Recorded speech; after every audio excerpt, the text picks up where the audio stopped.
வணக்கம். இப்போ நம்ம எங்கே நிற்கிறோம் அப்படின்னா, காரைக்குடி பாண்டியன் தேட்டருக்கு எய்த்த மாதிரி இருக்கிற ஹோட்டல் பிரசிடென்ட் வாசலில் நிற்கிறோம். இன்னைக்கு ஹோட்டல் பிரசிடென்ட் வாசலில் தான் இவ்வளோ பெரிய குப்பையை கொண்டாந்து கொட்டி வச்சு இன்னைக்கு காரைக்குடி நகராட்சி நிர்வாகம் மிகப்பெரிய ஒரு அராஜகத்தை பண்ணிக்கிட்டு இருக்கு. நான் தெரியாம தான் கேட்குறேன், நாங்களா கேட்டோம் காரைக்குடி மாநகராட்சி ஆக்குன்னு. இன்னைக்கு மாநகராட்சி ஆக்கிவிட்டு என்ன பண்றீங்க, வரியை அதிகமாக போட்டுவிட்டியா. இன்னைக்கு சாதாரணமாக இருக்கிற இந்த ஹோட்டலுக்குள்ள பின்னாடி உள்ள தகர சீட்டுக்கு மட்டும் 6 மாசத்துக்கு ஒரு 2.5 லட்சம் ரூபாய் வரி கட்டணுமா.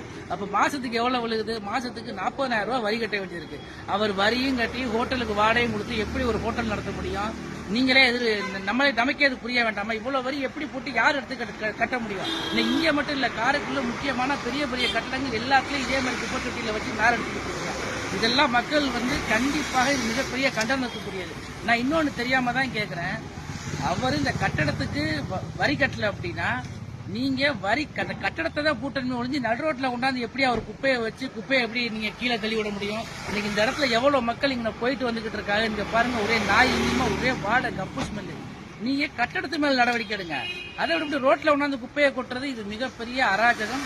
இதற்கு காரைக்குடி மக்கள் இல்ல, எல்லா மக்களுமே இது கண்டிப்பா வெகுண்டெழுந்து நாளைக்கு காரைக்குடி நகராட்சியை முற்றுகையிடுவோம்.